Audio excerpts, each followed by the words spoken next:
बड़ा खुलासा हुआ है। पूर्व एटीएस अधिकारी महबूब मुजावर ने बड़ा खुलासा किया है। आरएसएस प्रमुख और साथ ही सीएम योगी आदित्यनाथ को फंसाने का दबाव था। मालेगांव केस में आरएसएस प्रमुख को फंसाने का दबाव बनाया जा रहा था। वहीं मालेगांव केस में मोहन भागवत जी को फंसाने का दबाव बनाया जा रहा था। यह बड़ा खुलासा सामने आया है। सीएम योगी का भी नाम एफआईआर में जोड़ने को कहा गया था। ऐसे में कांग्रेस सरकार के आदेश नहीं मानने पर सस्पेंड भी कर दिया गया था। तो यह बड़ा खुलासा हम आपको बता रहे हैं। मालेगांव ब्लास्ट को लेकर यह बड़ा खुलासा है, जिसमें पूर्व एटीएस अधिकारी महबूब मुजावर ने खुलासा किया है। आरएसएस प्रमुख और साथ ही सीएम योगी को फंसाने का दबाव बनाया जा रहा था। मालेगांव केस में आरएसएस प्रमुख को फंसाने का दबाव था, साथ ही सीएम योगी को भी फंसाने का दबाव था।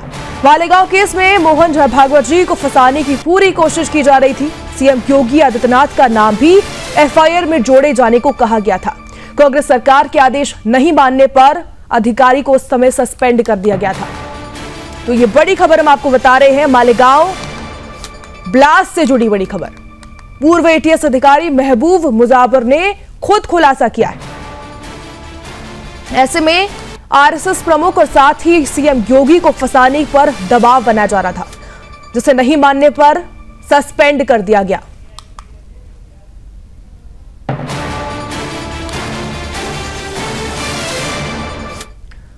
इस खबर पर ज्यादा जानकारी के साथ हमारे रेसिडेंट एडिटर मुकेश जी हमारे साथ जुड़ गए हैं। मुकेश जी, बहुत बड़ा खुलासा हुआ है। पूर्व एटीएस अधिकारी महबूब मुजावर ने खुद खुलासा किया है कि सीएम योगी को फंसाने की कोशिश थी, मोहन भागवत जी को फंसाने की कोशिश थी।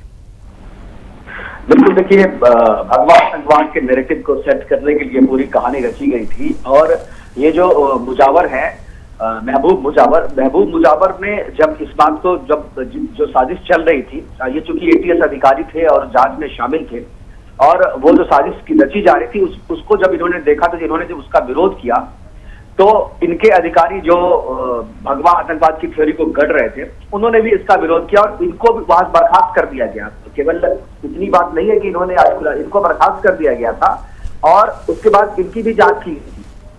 अगस्त 2016 में महबूब मुजावर ने कोर्ट में एक हलफनामा दायर किया था, और उसमें इन्होंने कहा था कि जो 7 में से जो 9 जो आरोपी थे, उनसे 2 की हत्या की जा चुकी है।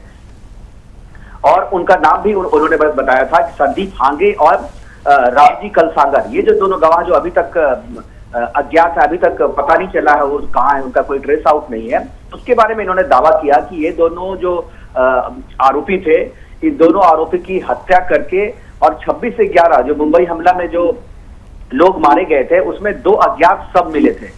ये जो उन घटना को याद कर रहे हैं, जो उन घटना को कवर कर रहे थे, उनको ये बात पता है। हम लोगों को भी बहुत अच्छे से पता है कि मुंबई हमले में मारे गए जितने लोगों की जब शिनाख्त की गई थी, तो उसमें 2 शव ऐसे थे जिनकी शिनाख्त नहीं हो पाई थी, और ये दोनों शव जो है, यही दोनों आरोपी थे, ये इनका दावा है। और अब इनका दावा जो है, अगर आप जो पॉइंट्स हैं, डाउट के जो पॉइंट्स हैं, उनको अगर मिलाएं, जिस तरह की जानकारी, उनको आप जब जोड़ते हैं कड़ियों को, तो लगता है कि ये इनका दावा बिल्कुल सही है। इन्होंने यह भी दावा किया है, एनआईए के अधिकारियों के खिलाफ जांच करने की मांग की है, और साथ में यह भी कहा है कि डीएनए की जांच हो।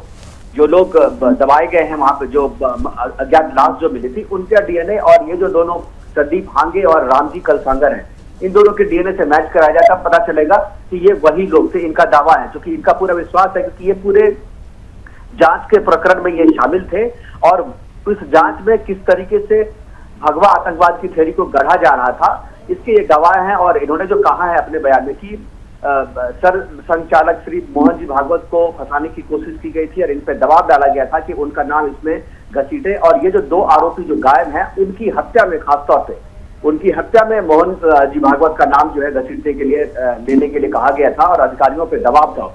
और कल जो एक फैसला हुआ है दिव्या, उस फैसले में भी आप देखें कि कोई भी सबूत जो इकट्ठा किया गया था, वो वहां पर थ्योरी को साबित नहीं कर पाया, क्योंकि सारे जो है सबूत वो गढ़े गए थे, वो सारे झूठ थे, शक की बुनियाद पे खड़े किए गए थे, और एक स्टोरी बनाने की कोशिश की गई थी जो कहीं भी रियल घटना से मैच नहीं करती। जब उनका क्रॉस हुआ था ना कि अप्रैल 2025 में ही जो इसकी सुनवाई पूरी हो गई थी, और आज फैसला कल सुनाया गया है, लेकिन जो थ्योरी एटीएस ने गढ़ी थी, वो थ्योरी पूरी तरीके से फेक निकली, और एक एक सबूत, जैसा जो जब्ती किया गया था उसका पंचनामा नहीं किया गया, और जो मोटरसाइकिल के जो प्रूफ दिए गए थे कि ये साध्वी प्रज्ञा का वो किसी अब तक वो एटीएस साबित नहीं कर पाई कि मोटरसाइकिल किसने वहां पर खड़ी की थी, वहां पर जो आरडीएक्स उसमें मिलने की बात की थी, वो आरडीएक्स कहाँ से मिला, कहाँ से आया, जितनी भी चीजें उन्होंने कही थी उसको वो कोर्ट में साबित नहीं कर पाए थे।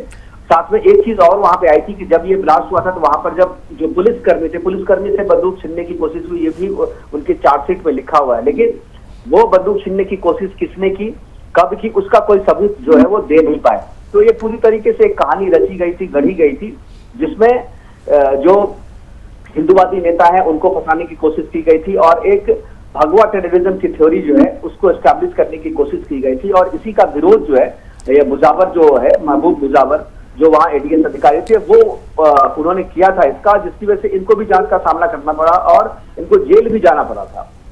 इनको जेल भेजा गया और हालांकि जब इन्होंने जो दावा किया, जब कोर्ट में अगस्त में ये गए थे, 2016 में कोर्ट में गए, तो उसके बाद एनआईए ने जांच की और जांच में इस बात को माना कि हाँ हमने जांच की थी, इन्होंने जो दावा किया था, लेकिन उन्होंने जो अपना कंक्लूजन दिया उसमें यह था कि पुष्टिकरण का अभाव है, यानी इसको जो भी ये कर रहे हैं उसका पुष्टि किया जाना है। यानी पुष्टि आप कैसे करेंगे, पुष्टि आप डीएनए मैच से ही कर सकते हैं। मुख्य तौर पे जो दो बॉडी मिली थी मुंबई अटैक के दौरान, जो अज्ञात रहे पर जिसकी कोई शिनाख्त नहीं हो पाई थी, उसकी पहचान मिटाने की कोई उसका जो सामान्य लोग हैं उनकी पहचान नहीं कर सकते हैं। इस तरीके से उन्हें खराब किया गया था बॉडी को, ताकि चेहरे से उसकी पहचान ना हो सके। तो वैसे बॉडी की पहचान डीएनए से होती है, ये मांग इन्होंने की है कि बिल्कुल मुकेश जी, जिस तरीके से धन्यवाद, आपने तमाम जानकारी दी है कि किस तरीके से जो एटीएस अधिकारी है उस पर दबाव बनाया गया, लेकिन उन्होंने नहीं माना, कांग्रेस की सरकार की तरफ से दबाव था और उन्होंने नहीं माना और उसके बाद उन्हें सस्पेंड भी कर दिया गया। इसको लेकर, केस को लेकर बड़े बड़े आए दिन खुलासे हम देख रहे हैं। कल जो हुआ है, 7 आरोपियों को बरी कर दिया गया और उसके बाद भगवा आतंकवाद का जो नैरेटिव सेट करने की कोशिश की थी उसको पूरी तरीके से विफल कर दिया गया है। अब देखना होगा कि आगे क्या कुछ बड़े खुलासे होते हैं।